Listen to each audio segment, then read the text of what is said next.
Hello and welcome to Freedom Through Astrology, where we're giving you the keys. As you can see, my camera is still messed up. Apologize for my voice. It's been one of those weekends. No, I didn't watch any sports. This is freedomthroughastrology.com. My name is Donald Patak. I'm your astrologer. There's my contact information, standard YouTube copyright. And I read astrology differently. Usually I have a pile of kittens with me. I read astrology based on the visible sky. It's called constellation-based astrology, sometimes called true sidereal. It's astrology using the visible sky, as opposed to tropical astrology, which fixed the signs to seasons back in ancient Greco-Roman times. I'm looking at where the planets are in the visible sky right now. And that's what I'm reading because that's what ancient astrologers were. They were astronomers. They were reading where things were in the sky. And when you do that, you get another sign. There's a 13th sign in the sky between Scorpio and Sagittarius. It's called Ophiuchus. The symbol is that of a man holding a snake by the head and the tail. The snake in ancient times symbolized knowledge. So this is gaining knowledge, ideally learning to heal. Hold on a second, kitten.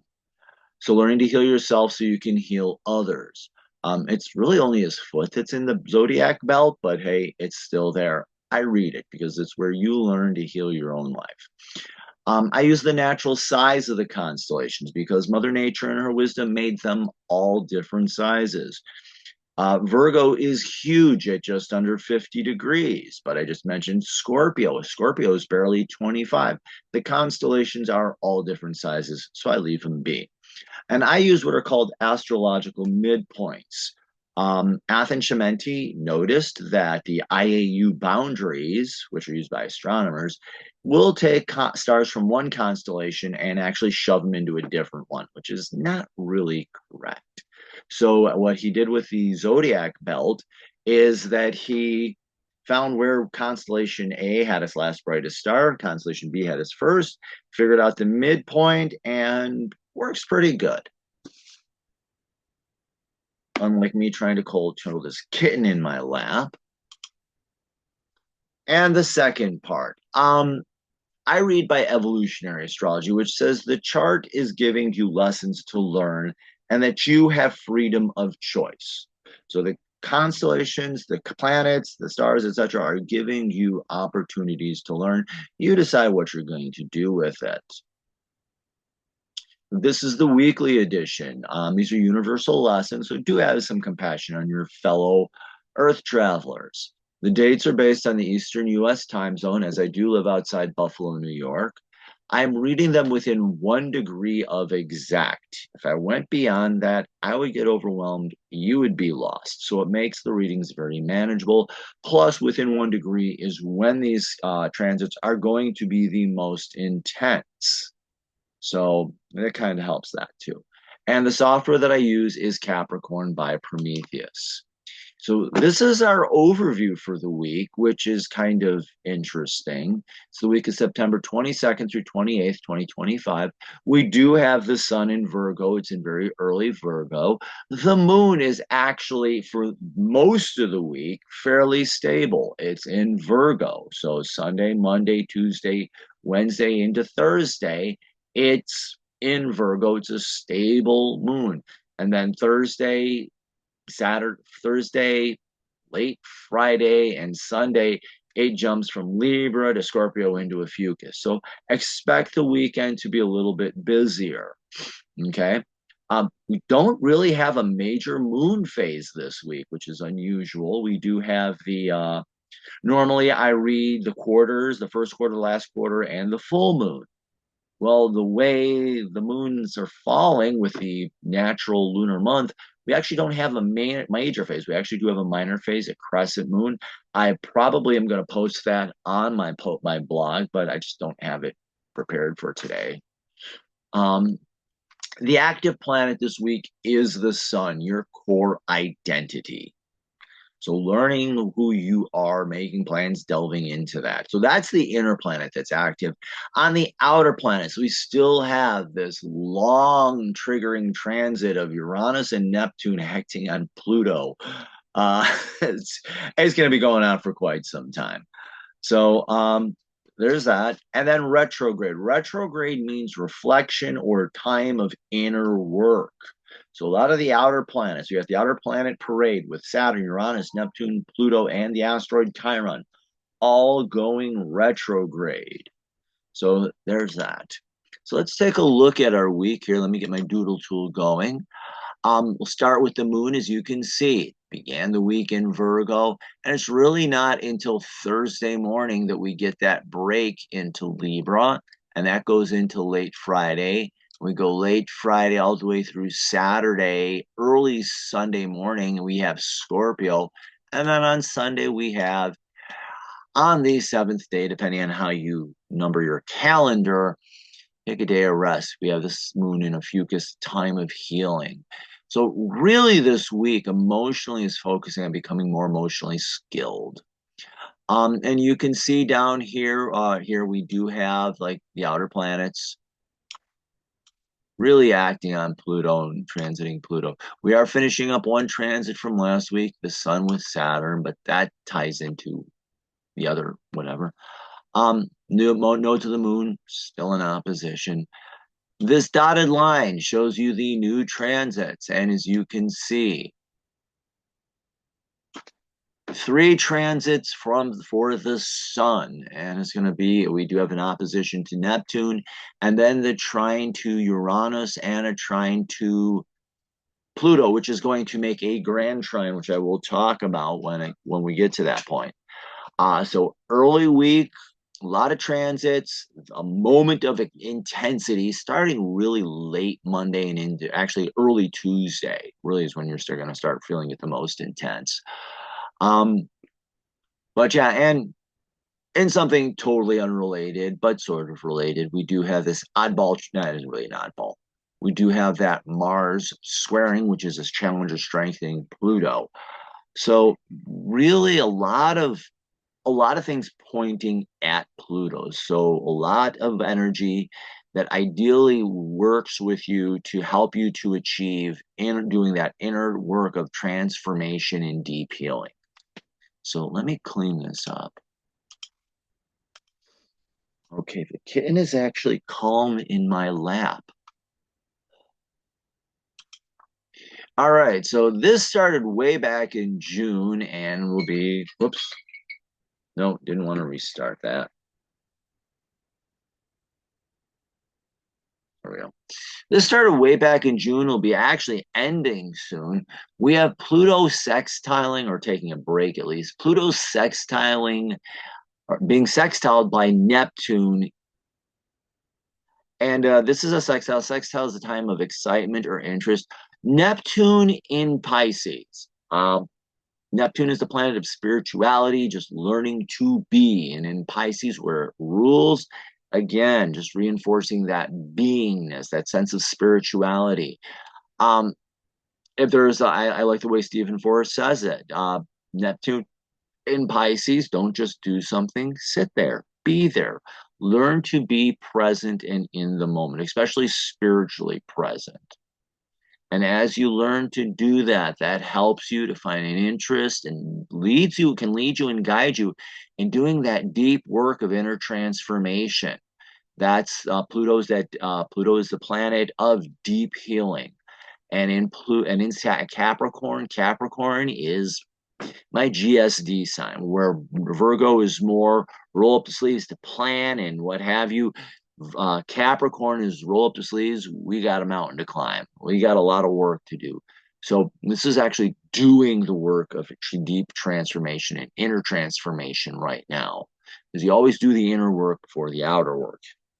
It does help. So this, as you know, you growing spiritually is helping you to do that inner work of transformation and deep inner healing. Now there's the shadow, and Neptune in Pisces is trying to numb and escape the pain any way it can.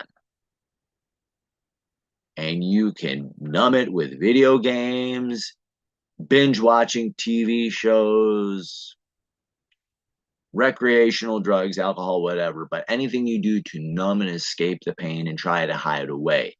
And that feeds a deeper wounding and sense of cynicism and bitterness, and can leave you feeling isolated, alone, and lost, literally stuck in an illusion that you can't really escape from. And this will actually be ending soon in the next 2 weeks, I think. And here's the second part of this wonderful transformation. Uranus in retrograde in Taurus, sextiling Neptune retrograde in Pisces. Uranus in Taurus. Uranus is the planet of individuality and authenticity. And in Taurus, you're learning to find a peace and stability of being yourself. Are you retrograde, inner work? How are you finding that inner peace, inner stability? How are you being true to yourself? And as you become true to yourself, this actually helps with you becoming, more, I'd say, more spiritually aware of yourself. And note, I do, when I'm talking about Neptune and spirituality, I talk about spirituality, not religion. Religion is the rules of man. Spirituality is your own personal connection to the divine. So as you become more true to yourself and who you are and find the peace and the inner peace and inner strength that comes from that, it actually helps to strengthen your connection and your interest to that divine, to your higher self, guardian angels, whatever. The shadow here is when you give up that individuality, and whether you're acting out or selling out, that leads to instability, laziness. It can be the proverbial bull in a china shop, and that leads to a desire to try to escape or numb the pain. And what else do I have here written in my notes? Yeah, power trips can become injurious to yourself first and foremost, and it can lead to feelings of deep loneliness and isolation. And our third super long transit, that this one's going to go to the end of October, is Uranus in a trine to Pluto retrograde in Capricorn. Trines are supports. A little bit of energy goes a long way. It's a very powerful transit. Again, and as you become authentic to yourself and true to yourself, and this is doing that inner work. If you can't tell the truth to yourself, you can't tell it to anybody. So as you find that peace and strength and stability of being true to yourself and learning who you really are in a way, that strengthens your ability to do that deep inner work, deep inner healing, deep inner transformation. Yeah, and help you to do that work. It also helps you recover the soul. I think that's the journey of Pluto, is the recovery of the soul. I like healing. I like the journey of the soul. I'm still working on how to interpret Pluto because it is an interesting little planet. And by the way, I will never call it a dwarf planet. Pluto is still a planet in my book. It's got an atmosphere, it's got 5 moons, and it's got the gall to sit down and say to Neptune and cut inside on its orbit. So, hey, a little sense of humor there. Okay, the shadow here. When you fall into that either acting out or selling out, when you're not true to yourself, you actually hurt yourself. And this leads to cynicism and bitterness. So that actually leads to deeper wounding. So as you lie to yourself, you hurt yourself. And I'm just going to leave it there. Ending this week, and this ends very early on Monday morning, you have the Sun in Virgo opposite Saturn retrograde in Pisces.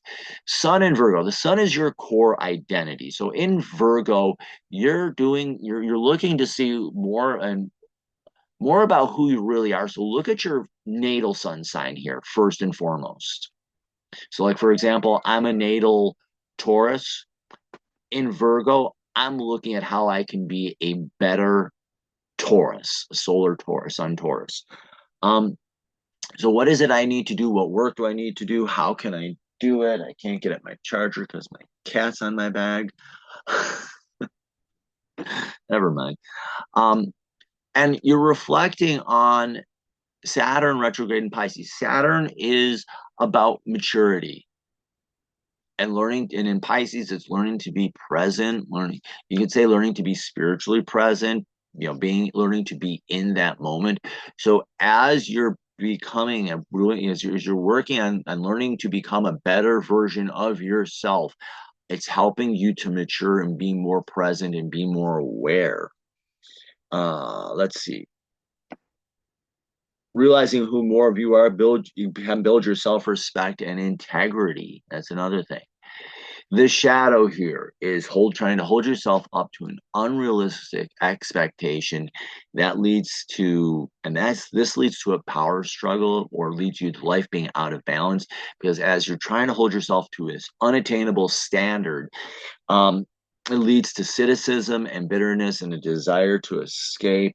So when you fall into that false ego, it pulls you into fear, you leave feeling out of balance. And being selfish can lead to falling into the unhealthy ego and lead to feelings of despair and pessimism. And finally, on Sunday, very early Sunday morning, we did have the moon entering Virgo. So emotionally, you're looking to see where you can improve and take responsibility for what you're feeling. Make plans, take action. You are responsible for your emotional self. I do like to look at the moon as, I think the moon is the soul, actually, because it is your emotions, and I think the emotions will tell you what's going on in your soul very effectively. So that's where we're beginning this week. The shadow here, falling in, slipping into worry and being too hard on yourself can hold you down and draw you back. Do you really want to wrestle me, kitten? The one kitten kind of bonded to me. He's the runt of the litter, and he knows that when he's around me, the other cats will leave him alone. So Monday, we have the Sun in Virgo opposite Neptune retrograde in Pisces. This is Monday, Tuesday, Wednesday. The beginning of this week is going to be packed with energy. So the Sun, you learning to improve who you are, becoming the better version of your sun sign, better version of you. Making those plans, doing the examination, self-examination. And you're balancing this and reflecting on this with Neptune and Pisces. Your spiritual self, your higher self, is what you're doing in alignment with who with that higher spiritual self, your higher spiritual sense of who you are. Also your ability to find inspiration. So yeah. Yeah. And also, my notes here, I like this. Reflect on how spiritually can inform your identity and balance unity and self-identity, and balance unity with your self-identity and with your core self. I think being able to see, look at things and see things from a higher perspective, from this perspective of your higher self, can help you understand the journey better as well. The shadow here in the Sun in Virgo, holding yourself to these unrealistic expectations leads to life becoming out of balance. And Neptune in Pisces, you're trying to escape and numb the pain any way you can. Falling into the false ego, you pulls your life out of balance into an unachievable illusion. And this pessimism caused by the unrealistic expectations creates a desire to escape, or at least numb the pain of an empty and meaningless life. That's kind of what this is. Yeah. And our only transit of the week that's not dealing with the Sun, but it deals with Pluto.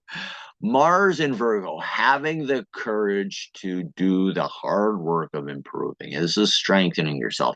Squares are challenges, and this is a challenge that's designed to strengthen you. Think of that weightlifter. They get these.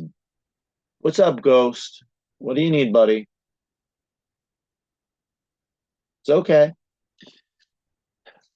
So, think of a bodybuilder. They get strong by lifting weights. If I gave a bodybuilder and had him do all his workout, but only with 2.5 pound weights, he might get toned, but he's never going to bulk up. So this is a challenge. It's designed to strengthen you. And as you meet this challenge, what's the challenge? You're challenging your ability to do the inner work of deep healing and deep transformation. So as you're gaining that knowledge and doing that work, how is that strengthening your inner ability to heal and transform? Let's see. Yeah. Yeah, and as you practice self-discipline, it can help you develop the skills in recovering what you thought may have been lost. So it's really cool there. Now, the shadow here. Mars falls into fear, and fear can be expressed as anger, can be expressed as cowardice. And in Virgo, it's unrealistic expectations, which leads to fussy negativity, crippling self-criticism. Yeah. And that becomes a crushing burden, which hurts your ability to do the inner work of transformation. And that leads to deeper wounding, ripping open old wounds, reinforcing old wounds, becoming a crushing burden that leads to feelings of lonely emptiness and feeling driven to achieve the impossible. This is a long journey of healing. It could be feeling like you have to do too much healing right now instead of just a little bit that you're being called to work on at this moment. And that can lead to feelings of cynicism and just focusing on everything that's wrong rather than seeing what can be right. Okay, buddy, watch out. That's my cup of tea. Yeah. And this will be a little bit longer transit. It starts on the 22nd. It goes exact early on the 24th and it ends late on the 25th. We really got to put those times in. And finally, our last transit on Monday. I'm sorry for getting this out, but teaching has been a little exhausting for me, trying to get back into the routine of getting up at 5 in the morning and going to bed a little bit earlier than 11 o'clock. But we have the sun in Virgo trining Uranus retrograde in Taurus. So as you're learning about your sun sign and who you are and how you can be better at being that reinforces your individuality and finding the peace and strength with becoming more authentic.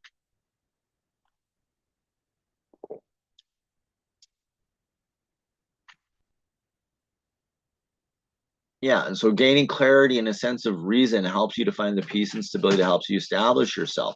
And again, Virgo, I like to think of Virgo as Virgo can be developed, learning about and developing those skills. So as you become more skilled in who you are, it reinforces your authentic self and helps you find that peace. And just let me get my doodle tool. This sets up a grand trine, which I'll be talking about, because as you become more skilled in becoming who you are, you finding that peace. And Uranus is trining that Pluto, and that helps to feed that Pluto in Capricorn, the work of deep inner healing and deep restoration. Clear that all out.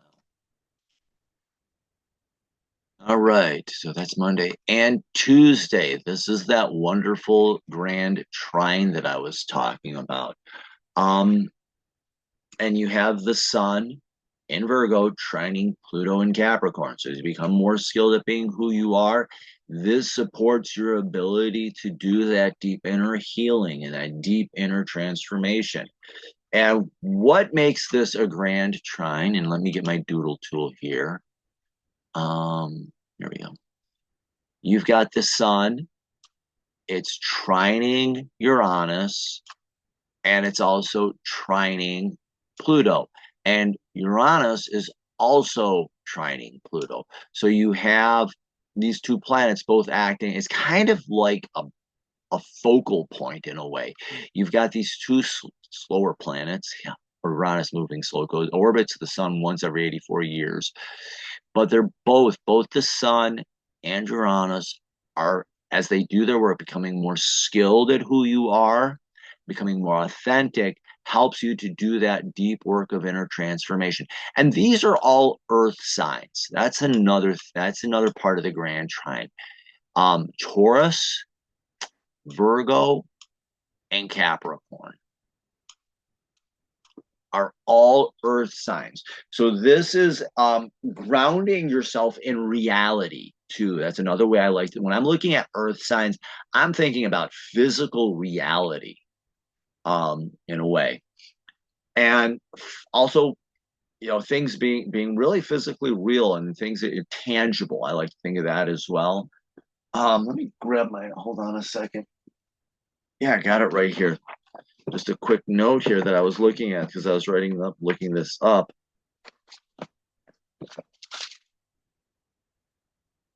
Yeah, in Earth.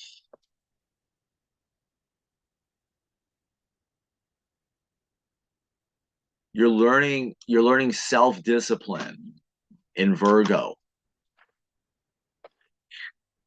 Here in Taurus, you're learning persistence. So as you learn self-discipline and persistence, this helps you to do great work. And what's the great work? That deep inner healing. So this can be a very powerful moment of healing. The shadow, as the ego gets out of control and falls into that pessimism, it feeds this, acting out or selling out. You're just looking for something, the easy way out doesn't happen, or that bitterness, pessimism, and what have you just feeds an explosive anger. That's the other thing. Taurus can be lazy, but I also liken it to the bull in the china shop, just that uncontrolled anger. Aries can be fear. This is just blind animalistic rage, I think, in Taurus. And when all that negative energy feeds into Capricorn, that is just deep cynicism. And when you got Pluto, nihilism feeding into cynicism, your life just gets really crappy, dark, fast. And so when we fall into that, this Grand Trine falls into the shadow, that laziness, defensiveness, resisting change, falling into pessimism and bitterness and unrealistic expectations.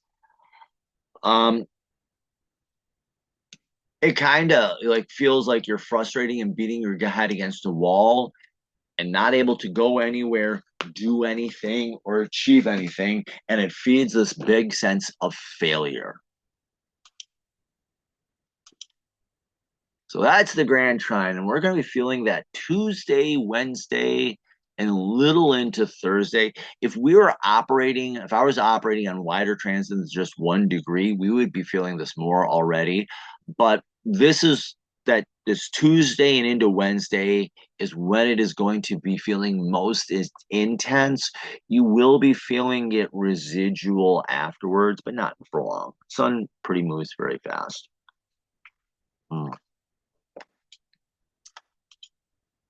So, oops, wait a minute.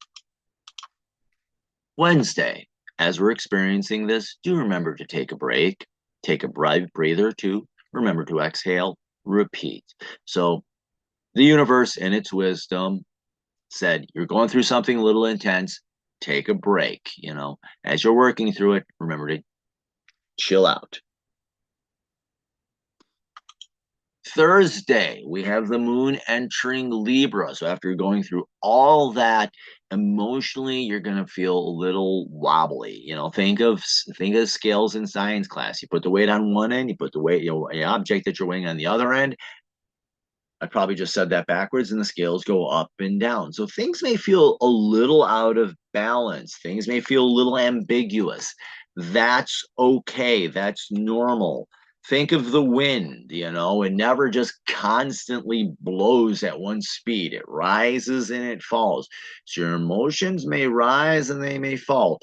Learn to surf, so to speak. Your waves here are winds, but It's like flying a kite. You have to know when to pull it in and when to let it go out.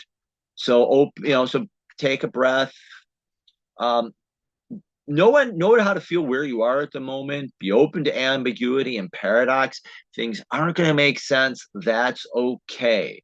Just pause and recognize what's going on in the world around you. That's good. The shadow here is being pulled emotionally out of balance and trying to force things to be what they are not can lead to decisions made out of insecurity rather than clarity. And it's just going to throw everything out of balance. And this will be late Friday night. We're talking after 11 o'clock at night Eastern time. The moon will enter Scorpio. So it's a time of emotional intensity, which can be a good thing, and emotional depth, the time to really feel what you're feeling. So be willing to open up and face unsettling emotional truths and be able to move beyond the superficial and face what is deeper beneath them. Okay. And this is for you yourself, Wizard of Oz, don't look behind the curtain. No, you know what? It's time to pull the curtain back. Okay, here's Don's theory on the Wizard of Oz. It wasn't about Dorothy, it was about Toto. Because when they're in Oz, they're in the halls of Oz, and they're facing the great and powerful Oz, and you see all that whatever. It wasn't Dorothy that pulled back the curtain. It was Toto. Who did the Wicked Witch of the West kidnap? Toto. I often think Oz and the Wicked Witch of the West were in cahoots. But nonetheless, you're facing deep emotional truths. Explore them. Pull back the curtains. See what's behind them. And once you know what's behind them, that can lead you to the next phase.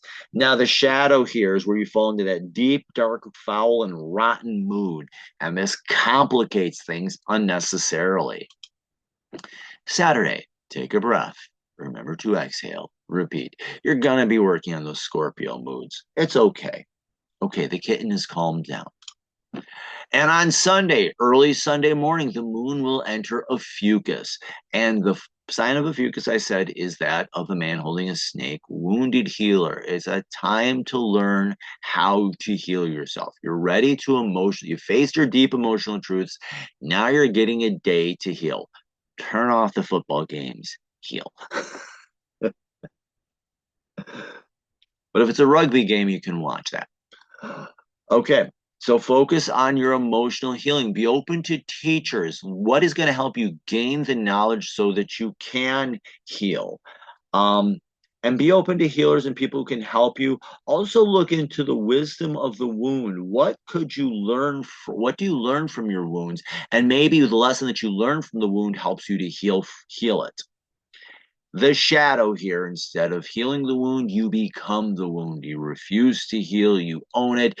And instead of healing yourself, in healing, being an example to help heal others, you wound yourself badly and you wound others. Misery loves company. And you know what? Nobody loves the person that wounded them.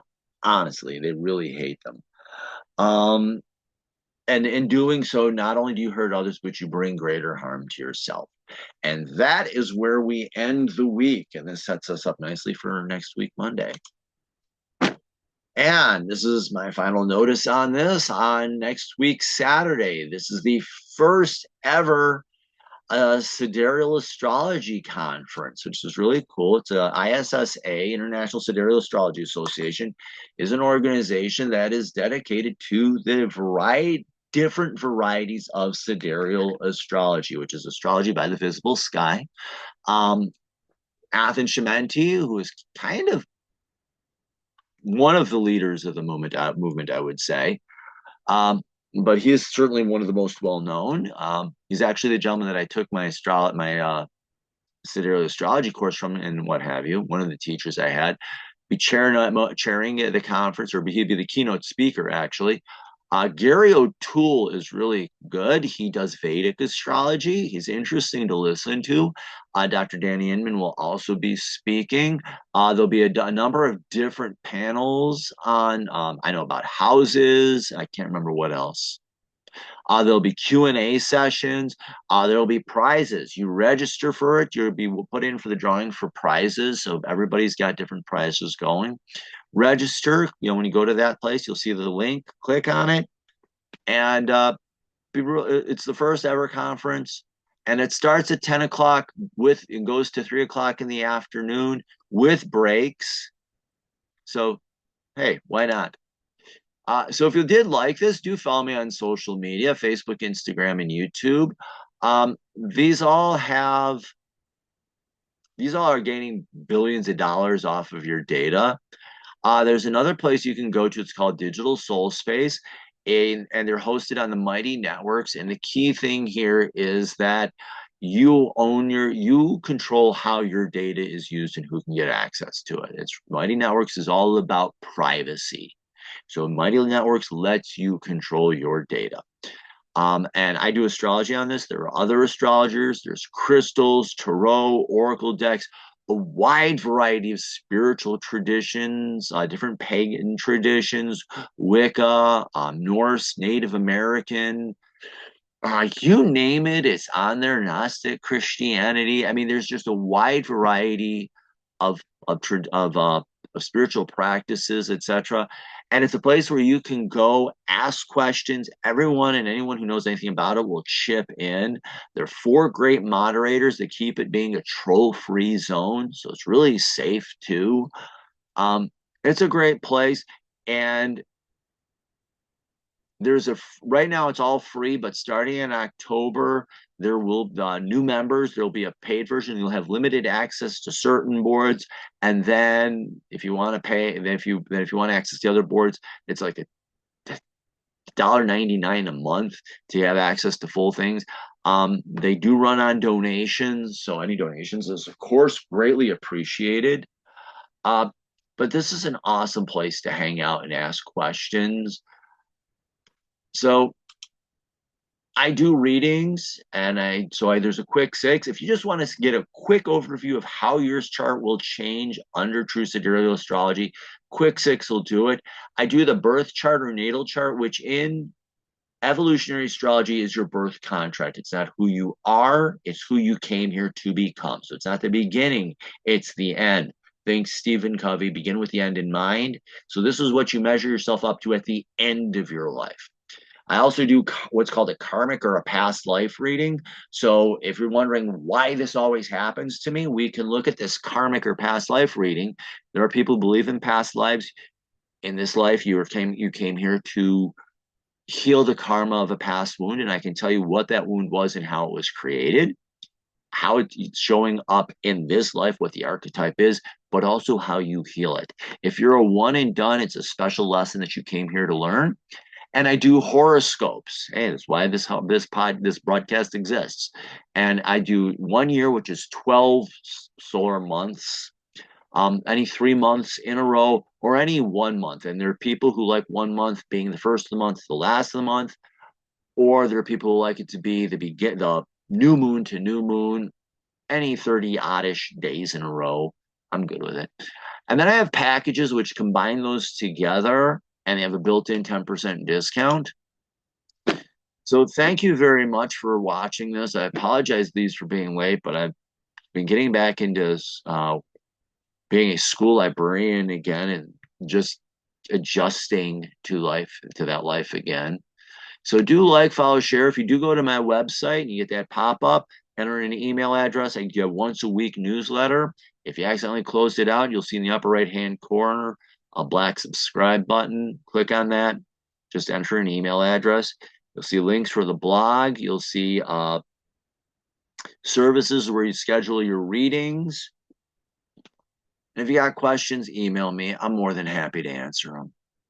So thank you. Like, follow, share, sign up for the newsletter. And remember, in the visible sky, your life changes. Thank you very much and have the best week possible.